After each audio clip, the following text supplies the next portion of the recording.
Hello again, witches, seekers, and friends, and welcome to the Fat Feminist Witch Podcast, the show where we do a little ranting, raving, and wand waving. I'm your host, Paige, and together we're going to explore magic and spirituality, social justice, the psychic realm, and most importantly, the first harvest. Hey witches, thanks for tuning in to episode 76 of the show. Today's episode, Skip to My Lugh, is all about the August 1st pagan holiday of Lughnasadh. It's ancient in mythological Irish roots, and some modern themes and ways to celebrate. For those of you who love episodes featuring the stories of gods or magical legends, I've got the tale of Mad Sweeney, who was made very popular lately thanks to Neil Gaiman's American Gods. So that's really fun. August 1st isn't just Lughnasadh, though. Here in Canada, it's also Emancipation Day, the day the British Commonwealth outlawed slavery, August 1st, 1833. Very similar to Juneteenth or June 19th in the U.S. But fun fact, in my part of Ontario, which is actually southwestern Ontario, it was known as Upper Canada at the time. Don't think too hard about it.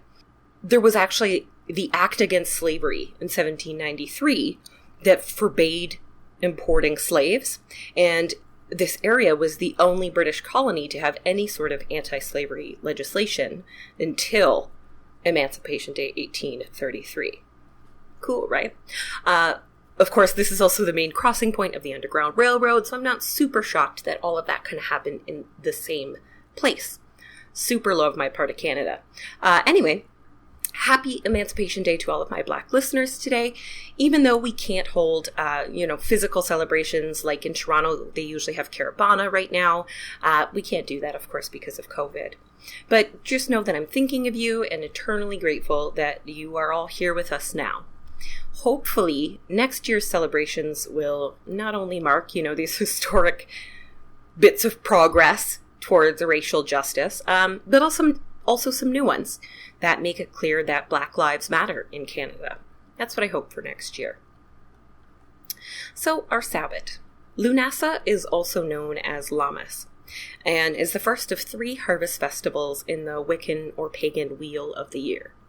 But before we talk about this weekend's specific Sabbath, I'd love to talk a little bit about the modern pagan wheel of the year and why we celebrate these particular days. There are altogether 8 holy days on the wheel of the year, and 4 of them align with celestial events. So you have your solstices and your equinoxes.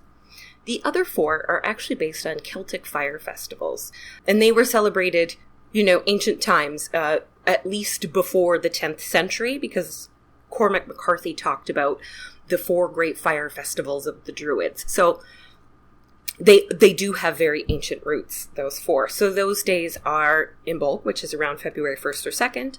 Beltane, which is usually the last day of April, often called May's Eve, or May 1st, which is May Day.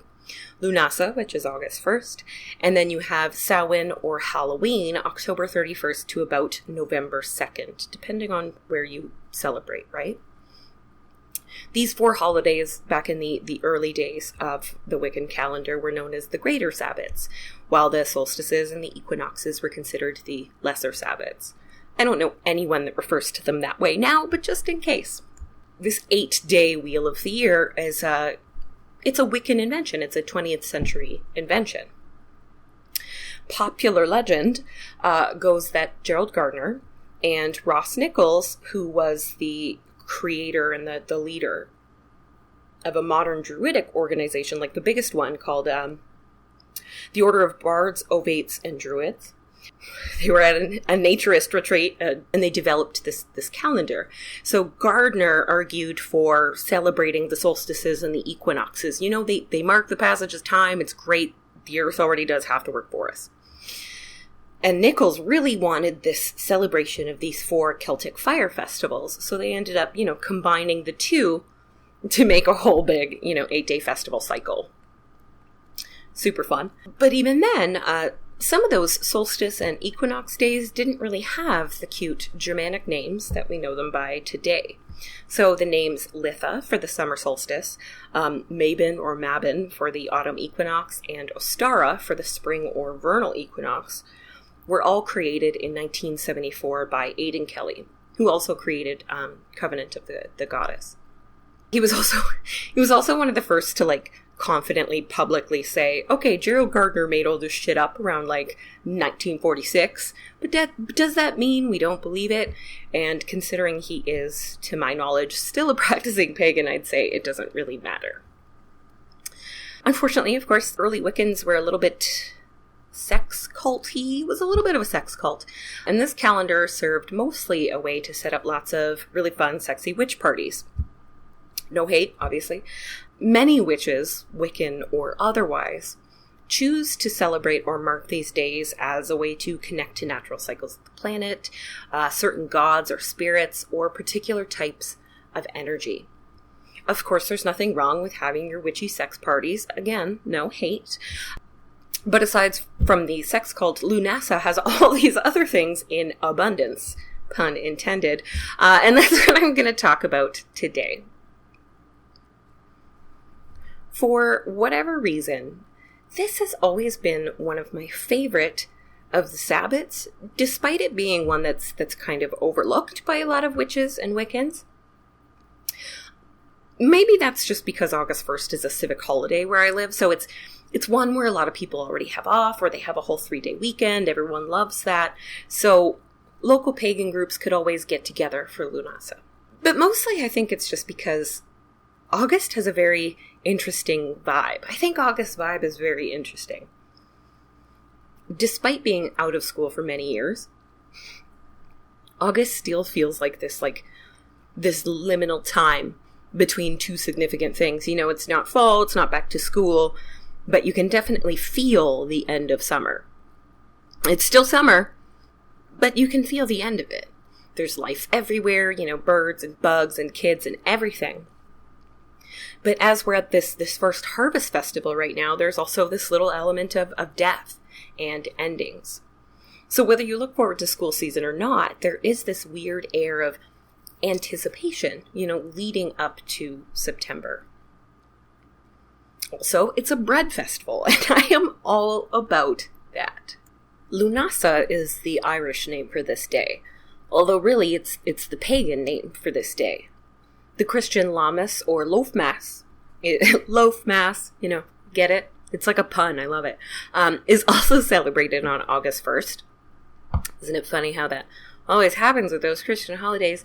And it kind of celebrates that whole, forgive me as a non-Christian, that whole bread is the body of Christ cannibalism situation. But it also marked harvest time, obviously, where bread was baked and donated, and bakeries were honored and blessed by the clergy, and people generally shared in their collective bounty. Bread and grains are still a big part of Lughnasadh and Lammas celebrations. As great as bread is, though, love bread, there is so much more to Lughnasadh.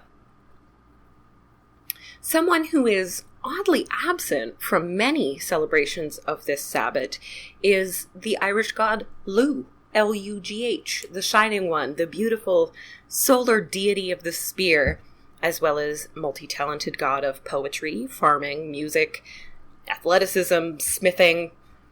You kind of name it, he did it. His range of skills are what gained him a place in the Tuatha De Danann, the original race of kind of like supernatural beings in Irish mythology. These are the people who eventually became fairies or fae folk, as this mythology was not recorded by the Celtic people so much, but by the church, who had kind of inched its way in. Now, if this story sounds familiar, it's because you suffered through season 2 of American Gods long enough to recognize it as, spoiler alert, the big reveal about the true origin of the character of Mad Sweeney, played by the disturbingly attractive Pablo Schreiber. Gosh, he often plays just the worst dude, but he's disturbingly attractive. So, I haven't read the book American Gods, so forgive me. Yes, I would like to read it. No, I don't have a copy. But in the show, Mad Sweeney introduces himself as a leprechaun and does seem to have, an Irish accent and a drinking problem and a whole lot of gold coins, just like we imagine a leprechaun would, even though he's like 7 feet tall. But something about that is definitely kind of off. American Gods is interesting. It really shows how time, the passage of time, and also dominating forces and beliefs have changed the faces and the stories of these gods and religions and their entire pantheon, right? And the differences between what we value and worship over time. So in Sweeney's story that we see, the coming of Christianity to Ireland and Scotland is what changes not only his entire, his being, his name, his everything, but the face of the entire gods, the entire race of gods and magical people that he belonged to. Mad Sweeney, in real life, is an Irish folktale, and it's a legend all of its own, disconnected from the god Lugh. But since Lugh is so forgotten in his own right, I think it was a cool choice to combine the two into one character. So in the tales, Mad Sweeney really was a king in Ireland, and he was one of the original human inhabitants of the island itself. They came from Scotland. Him and his people were pretty interesting. One thing I really liked is that they kind of worshipped birds as a mystical spirit type thing, not really like a god, but as a nature spirit. And they had a whole system of divination based on the habits, behaviors, and movements of birds. So Sweeney himself wasn't always mad as an insane, of course, but was cursed by a saint, originally for destroying his book of Psalms, and then later for killing one of his clergy people. So in the legend, while St. Ronan Finn was marking boundaries out for a new church, because he had just moved in, the sound of his bell attracted Sweeney, and when he figured out that the church was, they were in his land, they were making activity on his grounds without talking to him, he rushed out to kind of kick St. Ronan off his territory. Like in the show, Sweeney really feared that the church intended to destroy their ways, including their magical beliefs. His wife Erin tried to detain him. She tried to grab him, right, by grabbing his cloak, and it unraveled, leaving Sweeney to run out of the house completely nude. And he didn't give a shit. He went up to, he was just a priest at the time, Ronan. He grabbed his book of Psalms, and he grabbed the saint, and he started dragging them both off, completely nude, probably swearing up a storm. And then he received word that he was needed at the Battle of Magrath, or Moira. Moira is the kind of modern name for the place. So he chucked the book in the river, and no doubt told Priest Ronan there to piss off or called him a cunt or something. Such amazing, colorful insults in Ireland and Scotland. I'm a big fan. So in retaliation, St. Ronan Finn cursed Sweeney to wander the world naked and mad. The madness started slow, but it did cause problems with the ensuing war. So Sweeney would, he would regularly break the regular overnight truce and kill kind of indiscriminately. He was losing his grip slowly but surely. One day, Ronan and his clergymen were coming around and they were blessing the troop. And when they splashed Sweeney with the holy water, he snapped. He killed one of the clergymen with a spear and flung another one at the bishop, hitting the bell that he wore around his neck, almost hitting his heart, right? When that happened, Ronan kind of doubled down on his curse and added in Sweeney's kind of belief in birds that the church considered to be kind of demonic. So he cursed him with wings and feathers and that he'll wander the world as a bird, totally mad and unable to settle down. He'll die by a spear, just as he had killed with it.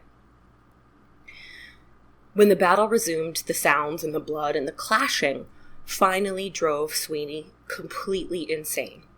And in a fit, he whipped off his clothes and apparently sprouted feathers and talons and took off. Or at the very least, that is what Sweeney believed had happened. for more than 7 years, he wandered Ireland, insane, cold, filthy, living in the dirt and in the woods, trying to find home.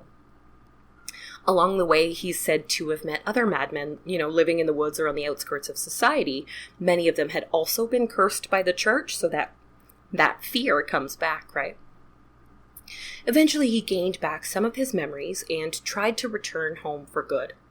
But Ronan couldn't let that happen, and again, set up religious and physical barriers in Sweeney's path, because Ronan was no longer just the priest, but the bishop. The king, Sweeney, eventually made his way to the monastery of St. Molling, one of the great prophets of ancient Ireland, right?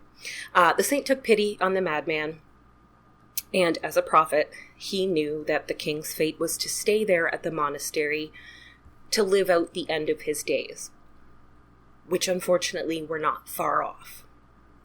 So he assigned a really kind woman in the kitchen to bring Sweeney a bowl of milk every day. And she took her charge fairly seriously, and eventually becoming a friend and a confidant to the disgraced king. Unfortunately, her husband grew incredibly jealous and stabbed Sweeney with a spear. And before he died, St. Molling bestowed him with the ancient Irish Christian version of forgiveness or absolution. And Sweeney died finally free of his curse and his madness there on the steps of the monastery. What's really neat is that, although Lugh and Sweeney were not connected in these folktales, they are not the same person. Blending these two stories together actually makes a lot of sense. Lugh is one of those Irish gods who kind of disappeared a lot after Christianity took over the British Isles. Even in modern paganism, we use his name for Lughnasadh, but in terms of those gods, the Morrigan and Bridget survived and are fairly popular and well known. But Lugh and a lot of the other members of Ireland's kind of first magical family have not stayed so relevant or so in the spotlight. And of course, that animosity toward the church really lines up in that way.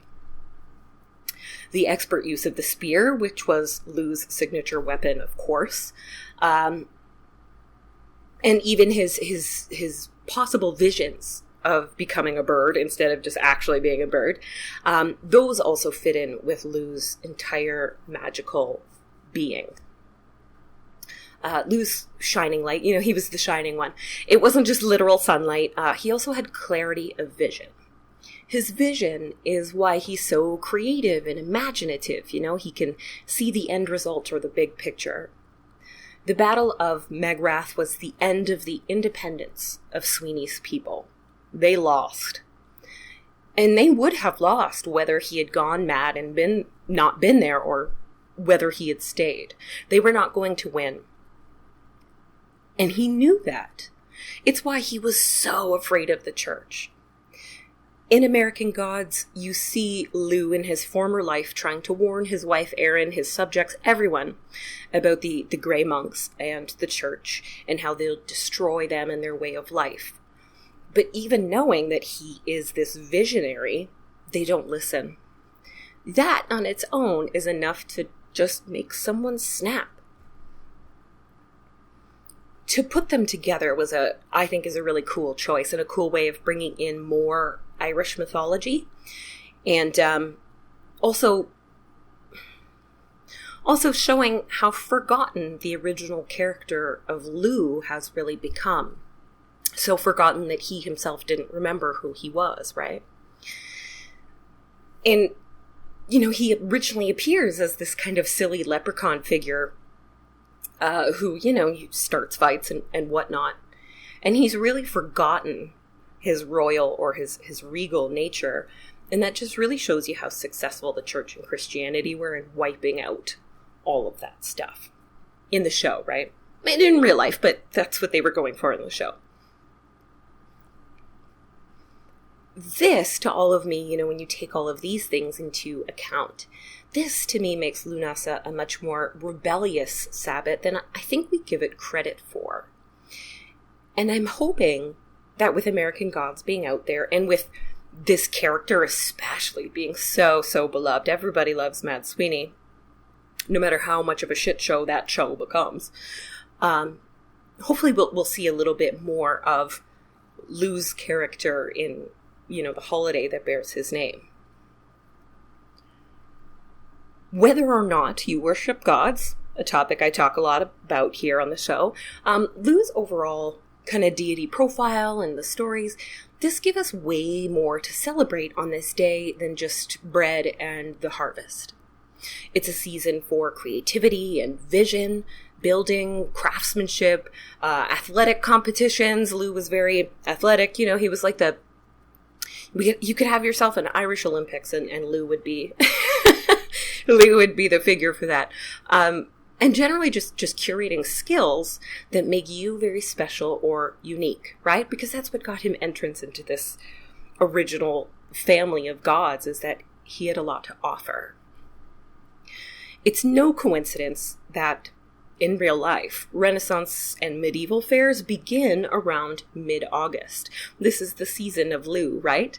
And most of the crafts and the competitions at those festivals that you see are the things that Lugh himself would have loved. I always think that's really interesting. Of course, with COVID, we're probably not going to get to do any of that stuff this year.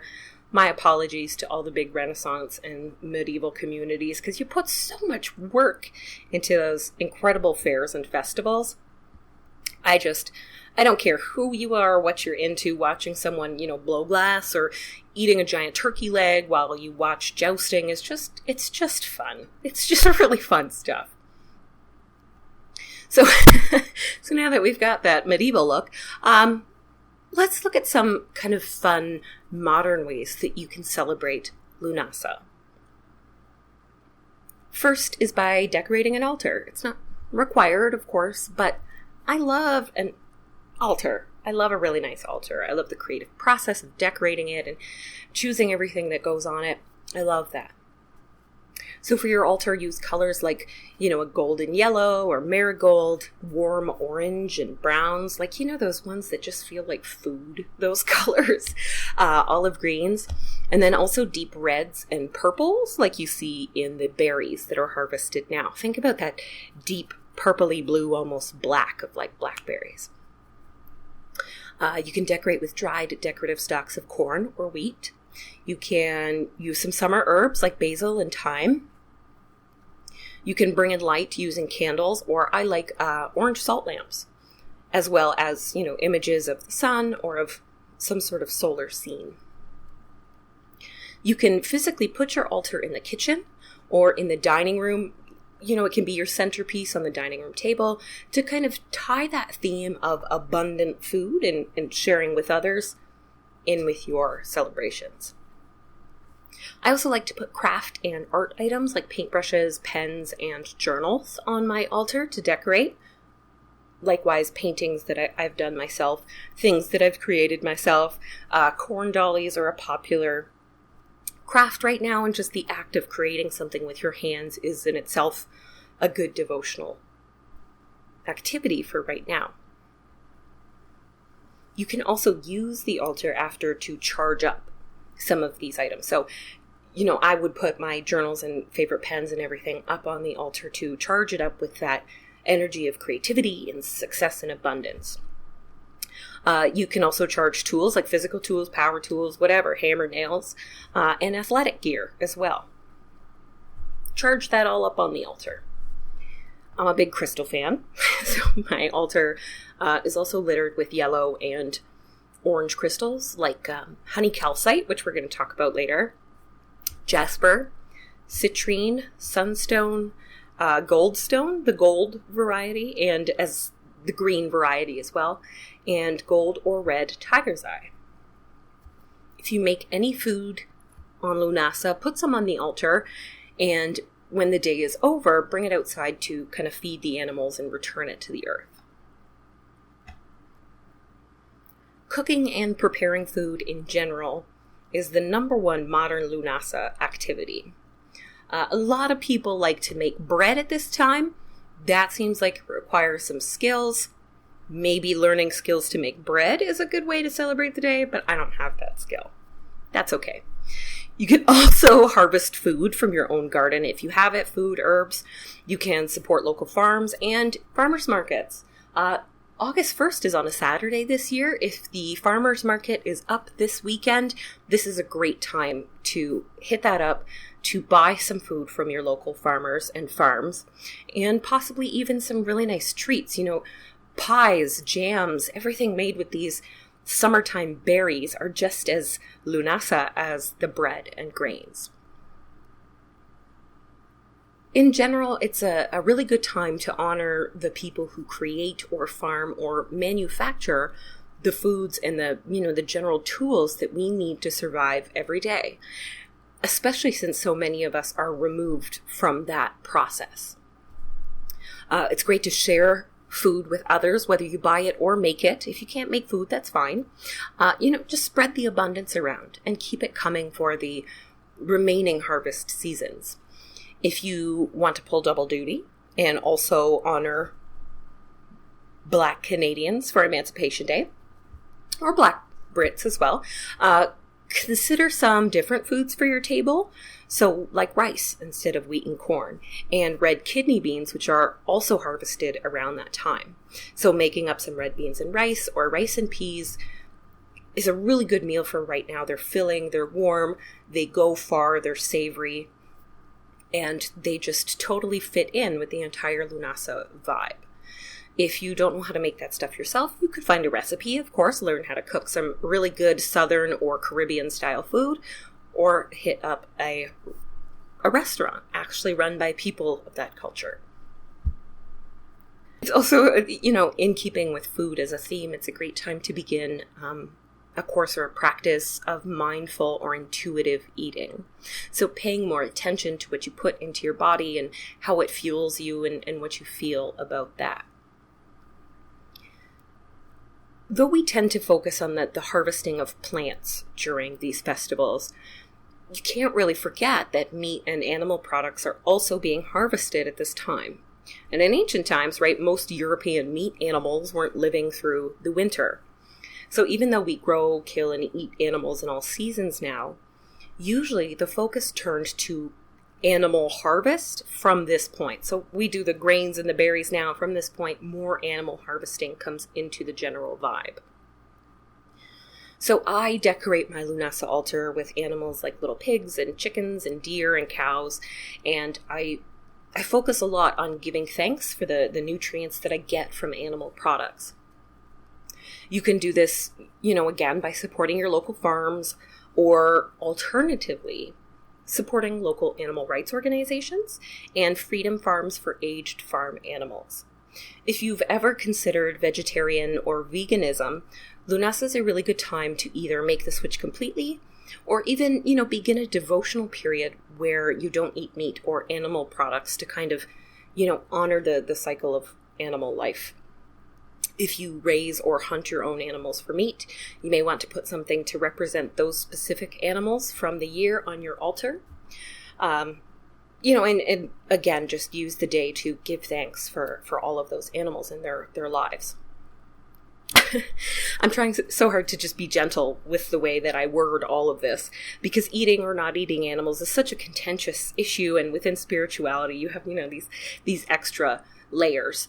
So either way, no matter how you eat or what you think about animals, this is a really good time of year to focus on your reverence for animals, as well as being more mindful about the way that you eat and how sustainable it is and what it means for the people around you,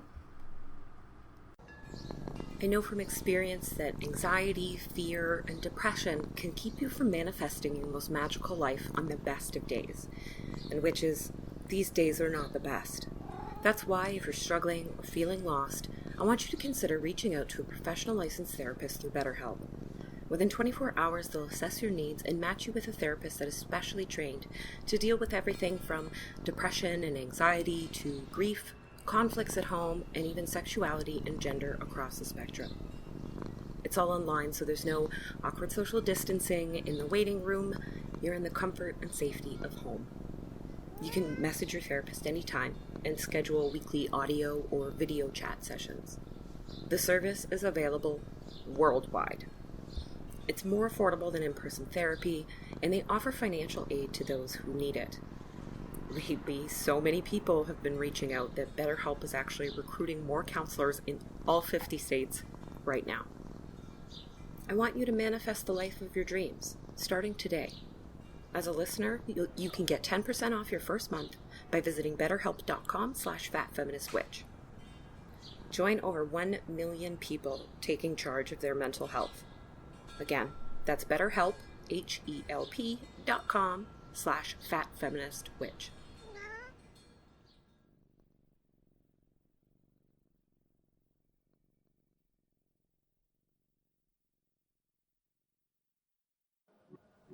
Wild magic grew out of a fascination for herbalism, a love of witchcraft, and a passion for creating natural, chemical-free products that honor our bodies and the earth. All items are handmade by Clarissa Camp with you and Mother Earth in mind. Made with love, purpose, and a sprinkle of magic, we craft intentional products for mindful witches who have a profound relationship with the planet. Our ritual bath salts and sprays are crafted with herbal and mineral ingredients to support your magical intentions, cleanse your sacred space, provide protective barriers, or just bring a beautiful chemical-free scent to your body or your home. So visit our website to learn more and check out our herbal-infused body butters, lip balms, and healing salves, because right now listeners of the Fat Feminist Witch podcast can get 20% off by going to thewildmagic.com/fatfeministwitch and entering promo code FATFEMWITCH20 at checkout.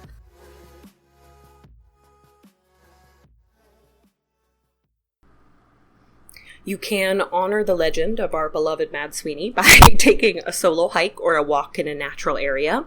You can watch birds, study their magical meanings.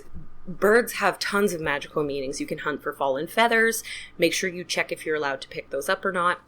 And you can speak to old gods or nature spirits when you're out there in nature. Treat this as kind of a meditative exercise, a way of getting in touch with your own forgotten magical nature. Find that clarity and solitude and hopefully come out of it with a better story than our poor king. Something fun that you can do if you like to be active and competitive, you can get active and competitive. Lugh, the god, was also a god of sport and friendly competition, right? He was a very graceful winner or loser. So playing games of skill or strategy that really require that vision are a perfect way to honor the energy of the day. And honestly, just playing or enjoying a game out in the sun, like with a picnic and a big bowl of fresh berries, just sounds so lovely to me. What a wonderful way to spend your day. Music, poetry, art, and crafting are all aligned with the energy of the day, as they are, very Lugh activities. But working on any sort of long-term projects or goals, bringing something you've been working for to a successful end, this other version of harvesting, or starting some new project are also very in line with the energy of the day. It's all about honoring your own vision for the future, using your creativity, intellect, and inner magical light to then make that vision a reality. So as I said, I also consider the energy of this day to be just a little bit rebellious. So it's a good time to focus on things like social change, specifically in areas like hunger and providing food for the poor, fighting for the rights of the homeless and the mentally ill. And those who've been displaced or affected by war. Personally, take your meds, go to therapy, be heard and listen to the plight of others. This can all be done in a magical way through prayers or spells done at your altar, or you can physically, get out there into your community and do that as a spiritual exercise. If you have public or community gardens, visit them on Lughnasadh and take the time to show gratitude for the people who are growing this food in your community. Harvest a little bit and leave a lot more so that other people can enjoy it. If you maintain any boxes yourself, it's a good time to visit, to tidy up, to weed, to water, and just, show a little love to your crops. Volunteer at food banks or make a big food donation to your favorite charity if you can't get out there. You can also donate art supplies or sports equipment to a school or a community center, or just, have a nice big barbecue for the neighborhood. Meet your community. Like I said, adopting a vegan or a vegetarian diet or lifestyle is pretty rebellious depending on your circumstances and where exactly you live. But as is hunting your own food when you get right down to it. It all depends on who you are and where you live and what kind of place you grew up and what kind of people live around you, right?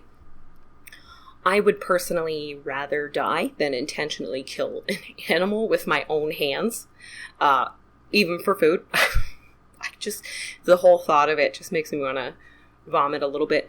And I think hunting is scary, and I'm glad I don't have to do it. And I 100% believe that hunting for sport is truly barbaric and should not be allowed. But I also do eat meat. I eat animal products. So I'm also grateful for the people who are willing to do all that work that I'm not. While also thinking they're like either dead inside or sociopaths. Like it's a really weird line that I walk when it comes to food and animals. Lughnasadh is a good time to think about it, right? No matter how you celebrate or mark the day, the idea is to do it with gratitude. And I think that is even more important this year. 2020 is a real dumpster fire of a year, just in general. But it's possible you personally are actually having a pretty okay year. Might even be a good one, kind of. This year, I became a published author, which is something I've always dreamed of. It's a dream, right? And when I'm old and I look back, I'll think, 2020, that virus, fuck that, that was horrible. And it was also one of the best years of my entire life. Like, I'll forever think of it that way. I have a lot to be grateful for. Not least of all, a fridge full of food. So, take time this weekend to think of the things about this year or this life that you're grateful for and share them with others. Spread that gratitude around, share your successes with the people that you love. So that could mean, sharing money or food or stories or an abundance of time or, whatever. Just share that. Okay, so before we all skip off to our Lughnasadh weekends, I have, by popular demand, a sketchy herb and magic rock for you guys. If you were new to the show, Sketchy Herbs and Magic Rocks was a regular segment back in my kind of early days, and I would choose one of each with complementary energies to feature in an episode. Since I talk so much about both anyways, it kind of seemed tedious to continue doing it, and it kind of, dropped away. But, and I think it's because so many of you have found this show because of my book, Green Witchcraft, I've had a lot of people ask why I don't do it anymore, and if I could bring it back. And honestly, fuck yeah, I can do that, man. That sounds great. I forgot how much I loved the intuitive selection process when it comes to choosing an herb and a rock. I don't just pick something at random. It's something that has appeared a lot lately in my life or in my practice that I get really excited about. So leading up to this episode, I tried to, do some research and pick the perfect thing. And I was looking at all these lists of things associated with the day. And of course, it didn't come to me until I stopped trying and stopped trying to force it. And, and stopped the overly researching and let my mind just do its thing. So our sketchy herb and magic rock today are mulberry and honey calcite. Let's begin with mulberry. Depending on where you live, your mulberry may be a white mulberry, red, or black. Either way, it's associated with the element of air, and astrologically, it's ruled by Venus and Mercury, which associates it with the Libra sign. of the zodiac. It resonates with your crown, sacral, and root chakras, and its energies just go all over, from bird magic to attraction, love, prosperity, abundance, willpower, psychic dreams, vision, opening your mind, intellectual stimulation, eloquence and communication, strength, wisdom, skills in poetry and writing, gratitude, sustainability, connection, healing, comfort, balance. I mean, you name it. It hits all of our it hits all of our points with our episode today. So when it comes to using the mulberry, you can use the wood, the leaves, and the berries. They all have uses in magic. The white variety of mulberry is a favorite with silkworms, so that's the one you really want to use for prosperity. In North America, if you have white mulberry, it's probably an invasive species, but it is natural to Asia. So if you live in Asia, you might have some really, really profitable and prosperous white mulberries growing nearby. The black variety was more common in Mesopotamia and up through Europe, and was actually a favorite of Shakespeare's. He had a nice big black mulberry tree. And it was popular with other poets and storytellers as well. So the black variety has really come to be associated with the more artistic uses of mulberry. The berries themselves can be eaten to open up your chakras, to induce psychic vision, to inspire wisdom and intellectual power, and to attract things, abundance especially. The wood makes great wands, and those wands can be used to increase your strength or your willpower. And they can also be made into writing tools that can help with writer's block or composing poetry. Have you ever seen those pencils or pens that are made out of real wood? You can do that with mulberry, right? You just have to get that center bit in there. If you can find mulberry pens or pencils, definitely scoop those up. The leaves, the dried leaves, they can be added to charm bags for strength and protection. And you can add them to dream pillows to create a psychic connection so you have more psychic dreams. It's aligned with the element of air. And like I said, it's ruled by both Venus and Mercury, and features in ancient mythology with Athena. So that makes it a Libra plant, right? And that brings in that energy of balance and justice that we see with the sign of Libra. Mulberries are a really, really great tool in magic for feeding the hungry, spreading abundance, encouraging more sustainable practices, and connecting us with each other, which make it perfect for Lughnasadh, right? If you live in North America, especially the northeastern part of the US and here in Ontario and Canada, the mulberry trees that you see are red mulberry trees. In the States, they're considered, super common. Here in Canada, we actually have them listed as at risk or even endangered, depending on where you are. And the main reason for that is because people just completely forget that mulberry exists for some reason. It's common in open fields and abandoned gardens, abandoned homes and areas in general, and it's kind of considered a weed. In late July, so around now, when the fruit is ripe, oh my God, it's so good. But that deep purpley blue-black juice of the berries, it stains the concrete and any sort of clothing that might get in its way. It stains them. But that's because people don't harvest the mulberries.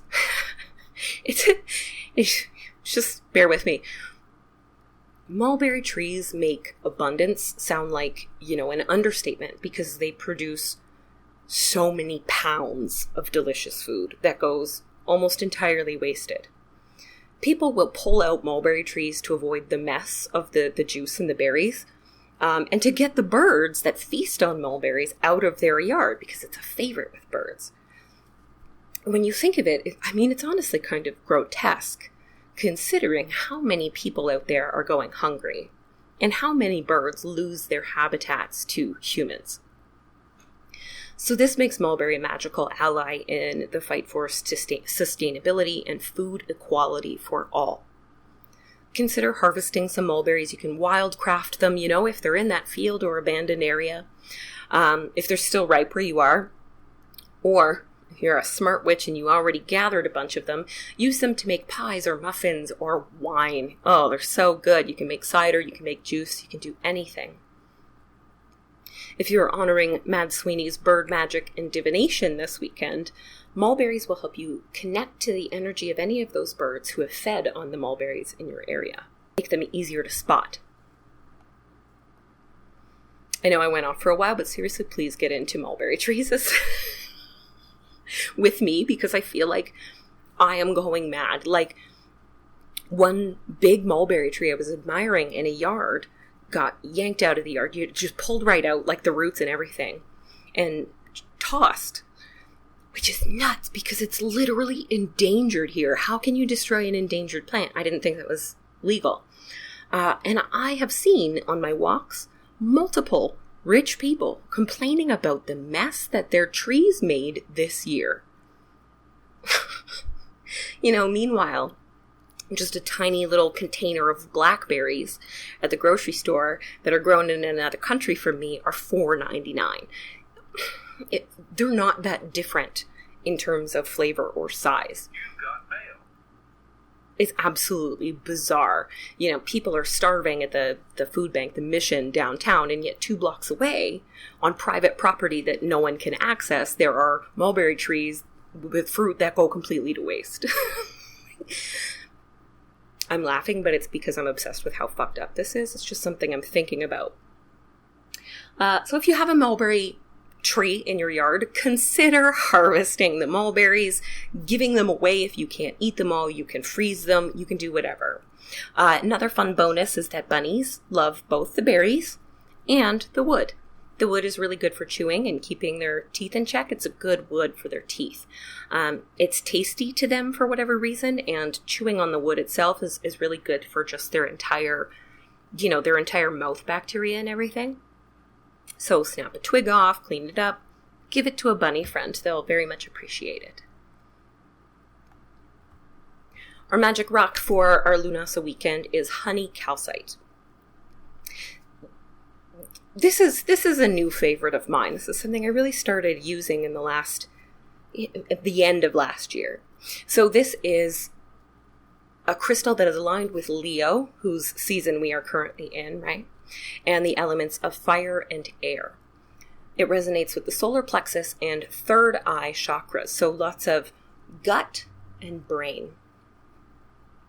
The energies of honey calcite are creativity, courage, accomplishing long-term goals, clarity of insight, persistence, intellectual power, learning new skills, learning and feeling your own self-worth, dealing with challenges and problems, overcoming procrastination, gratitude, expressing your creativity.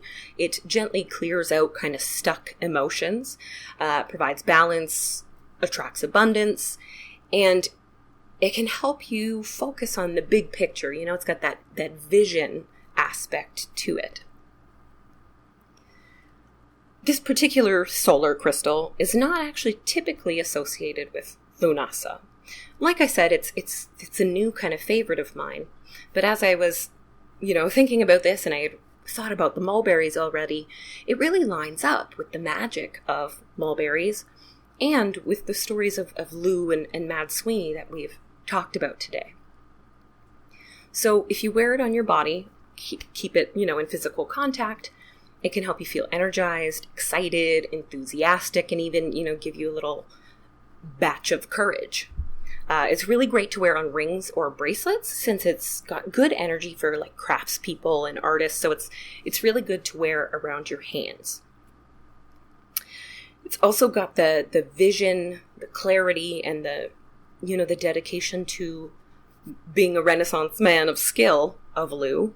It's got that persistence of Mad Sweeney, and then it's got that warm sun vibe, and it's all rolled into one really, really interesting crystal. This stone also has very interesting specific vibes when it comes to money and abundance.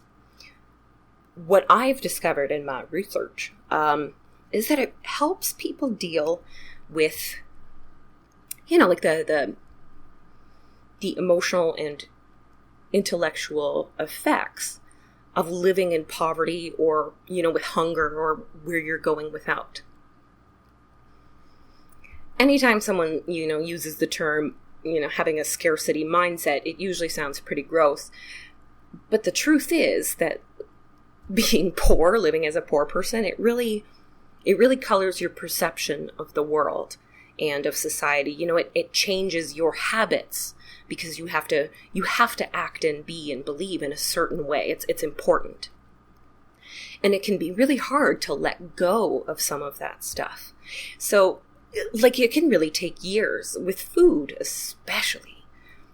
Living with a lack of food and a constant state of hunger, really, it affects you over time. Years later, it can still affect your ability to, even recognize what it feels like to be hungry or not hungry physically in your body. When you have no food, you don't stop to consider if it's food you like or if it's good for you or whatever, you eat it. You learn to cook certain dishes and with certain ingredients or without certain ingredients, right? It can make you anxious and afraid of constantly running out, which, pun intended, drives you mad. It really does affect your mental health in a substantial way.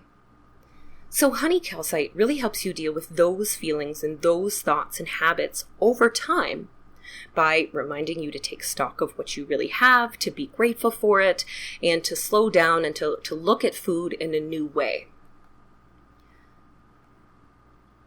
Like mulberry, honey calcite has this air element association. So it works with your mind and your thoughts. It can help you change your thought processes. It's like a little CBT crystal. In general, it's great for working on projects, especially big ones that you've been working on for a long time. It can help you absorb more info when you're learning new skills or, help you express your creativity. And it's even got this very courageous humanitarian energy to it that can help you go out there and really help your fellow man. Both this sketchy herb and magic rock would be great on your Lughnasadh altar or worked into your meal or carried with you as you celebrate the energy of the day. No matter how you choose to celebrate or which magical tools you use, I hope you all have a happy, safe, and abundant Lughnasadh and Emancipation Day weekend filled with tasty food and lots of love. 2020 has been brutal, but as of now, it's winding down. We can feel that. We're approaching the precipice of a whole new year, friends. And if you find nothing else to be grateful for this weekend, be grateful for the fact that 2020 cannot last forever. To learn more about me or the Fat Feminist Witch podcast, check out my website at thefatfeministwitch.com or find me across social media, including Twitter, Instagram, Facebook, and Pinterest. To support the show, you can, of course, buy my new book, The Grimoire Journal, a place to record spells, rituals, recipes, and more. Or you can go to my website and click Buy Me a Coffee. Join my private monthly membership group at patreon.com/thefatfeministwitch. Or advise your witchy product or service through advertisecast.com/thefatfeministwitch. I hope you all have a wonderful and witchy weekend and that you join me here again next time on the Fat Feminist Witch podcast.